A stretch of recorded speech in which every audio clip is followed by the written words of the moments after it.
Now, continuing this part, I began to stare at the top of this tree. There I saw high above these creatures one strange creature than they. That's that there sat top center of this same oak tree. A giant white dingy or pale vulture. It too was as large as a human, as it sat at the top. It too was facing the north. This creature too had the head of that of a woman, or that of a man, as I continued to look about the head. It had long golden yellow hair, which was like pure silk, to the shoulders. From the shoulders down it hung as if it was a giant long braid, which turned into flush, as if it was the tail of a dragon or the body of a serpent.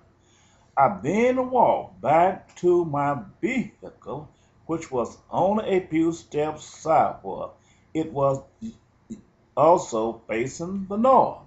I decided to sit in my vehicle and finish watching these strange creatures, which sat as if they was at peace, and which sat as if they was in control, as I was sitting in control. As I was sitting in my vehicle observing this strange scene, there certainly appeared beside me another vehicle traveling in the opposite direction. As it stopped, it was a large light brown van in the shape of an hearse. As the driver caught my eye view, it was my oldest brother, who was the driver. I asked him out to show him the city where fate had brought us together. Once more, the both of us got out of our vehicle. We walked to a square door which was located in a square cylinder in the southeast corner of the land. As we both had entered in this door, which went into this chamber, it was like an elevator shaft in time. There was things which I wanted to show him. The place where I was to show him I knew very well, even though I had never been there before. As we both rode down one, excuse me, to another dimension, there we both got out. There seemed to have been others in another time in this land. There was ruins left from a destruction. Everywhere there was sadness. Everywhere there was no black peoples in this place. There was no grown-ups in this place. There was no females or women's or girls. There was only young males as children who were solid white. There was no hostilities among them, only the flock of sheep which they cared for. As we both looked upon the expression of these young boys' face as they grazed their sheep, and the devastation, with no mother or father to teach them the way of knowledge any more, the expressions show they was at peace, as if they was in no need of anything. As my mind continued to dwell on the sadness of this place, not those children's, as if I was looking at two different pictures in two different places and two different times and thousands of miles away from each other, but they both was brought together in the same frame. As I had begun to show my brother the sadness of this place, I said to him that I was a prophet sent by God to show the world the things which was at hand and the things which was to come. He said to me in a humble voice, I know that you are indeed a prophet of God.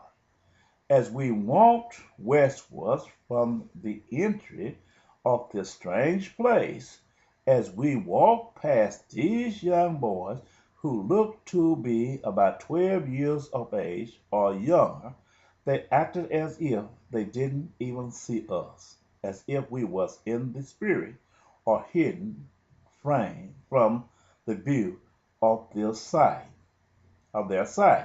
They too acted as if the devastation which was all around them was hidden from their view, or as if it wasn't even there. My brother and I began to look at the land in which these young boys was grazing their flocks. It was in hills in the shape of pyramids. The grass was spring green, which shined and only grew at a certain height, which never bloomed or blossomed. At the base of these pyramids shaped hills, it seemed as if giant earthquakes had caused their shapes and size. At the bottom, in the valley by the base, there I saw the purest of water, flowing as I walked westward, or out these pyramids shaped hills, and pure streams of water I saw as far as the eyes could see. Other pyramids, which was bare, I saw as far as the eyes could see, other pyramids which was barren.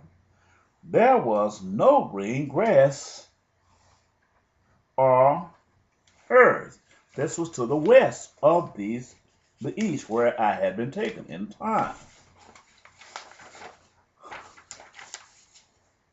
The land everywhere, great hills, every small hill, and every valley, was the color of brown sand or clay, as if the earth itself had been scraped clean, or a curse by God had been casted upon the earth.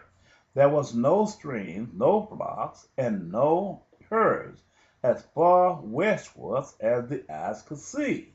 And this dream, as I showed these things to my brother, I said to him, let's turn around and get back, for we have seen enough. As we both began to walk back eastward, we passed back by these young boys, who was grazing their sheep. Yet they acted as if there was a veil between them and us, that we could not be seen by them. As we continued through this destruction, pot buildings and debris were strewn everywhere. There was spoiled food and canned goods scattered among the dirt on the ground, as we had walked over towards the cedar tree, which had pears hanging from the limbs, as if there was a desperate effort made by someone and failed to create a reproduction system among the fruits of this land. I had plucked one from the tree to find it was spoiled. Seeing there was no way of survival, I said to my brother, let's return back where we came from before we become trapped here forever. As my brother and I had arrived back at the southeast corner where we had entered through this elevator of time, as my brother had gotten on board, I had begun to approach the shed for my turn. A voice came to my mind that we was not supposed to relieve in the same manner in which we came. Suddenly a door opened in the east center of a hill. It seemed